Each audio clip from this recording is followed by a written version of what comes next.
So this is a set of parables from Jesus. We are going to hear, I think it's 13 of them in Matthew. Interestingly, they come between challenges to his ministry at the start by the Pharisees and at the back end by the people in his hometown.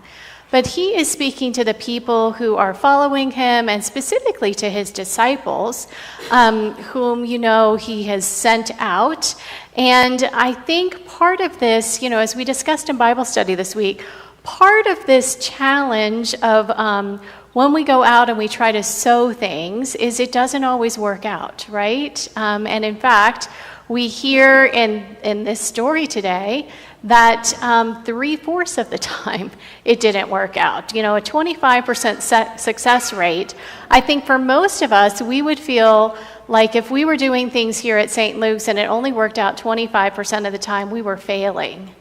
And so I think this is a really good opportunity for us to shift our mindset about what it means to try and to show up and to do things. Because there are other ways to kind of think of each of these scatterings of seeds, right? We are all seeds too, right? And the disciples were going out, spreading seeds by sharing the word, sharing the story of Jesus and his ministry, and trying to grow up this new reign of God or the reign of heaven.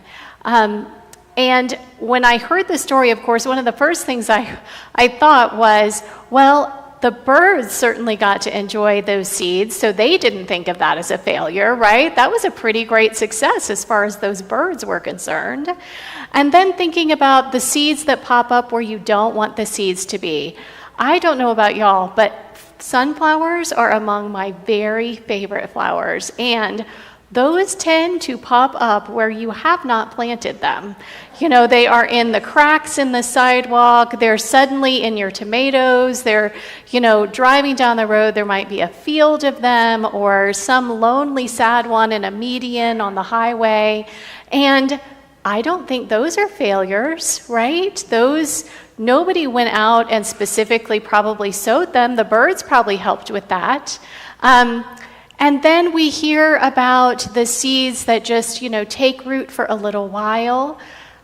We don't know, though. I mean, part of this is how we don't know how God's work is unfolding, right? There is God in everything and in all of it. And as we sow these seeds, as we go out and act as seeds in the world, I think that's a big piece of our faith and our trust, that we need to believe that regardless of what we're seeing is cultivating or coming up, that God's work and God's hand is in it.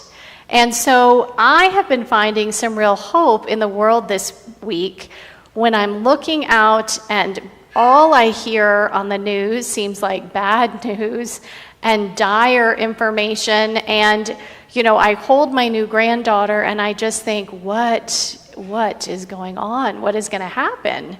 But at the same time, I don't know what's going to happen, right? Except that as a person of faith, I believe we are all moving toward love and justice and mercy and God's great hope for all of us. And it may well not unfold the way I think it should. It probably isn't going to. God did not make me a middle manager in God's kingdom. But the point is that I am going to keep trying to show up and sow the seeds that I'm able to sow. And we're going to sow the seeds we can sow. An example might be tomorrow we're going to make bag lunches for St. Francis Center. I think we're making 50 of them. And it could be that somebody gets a bag lunch that's a ham and cheese and they really wanted peanut butter. Well, that was a seed that didn't get sown in the right place. But maybe that person gets to trade lunch with somebody else, and suddenly there's a new seed that just germinated right there. Or somebody missed the opportunity to come and serve lunch, but instead ended up having a long conversation with a neighbor in the parking lot grocery store and finding out the grocery store parking lot. Ended up finding out some things were going on in that person's life that is also a beautiful seed that got planted. I think if we move through our days, I hope if we move through our days, recognizing that we are constantly dropping little seeds in the world. And if we're lucky, we're collecting little seeds, or we're collecting flowers, or we're collecting fruit. You know, one of the things we hear in this parable is about bearing good fruit. And so what does it mean if I am trying to be good fruit, or you are trying to be good fruit, or we are trying to be good fruit? I don't think there's only one way to do that. I think there are as many ways to do that as there are each of us. The point is, I think, to keep trying, to keep sowing, to keep harvesting, to keep looking for where God might be calling us to show up for another person, to offer ourselves to notice the beauty of the world and the care, even in the midst of the heartache and the ugliness and the pain. So I've been thinking about seeds a lot this week, which is a little late for this time of year.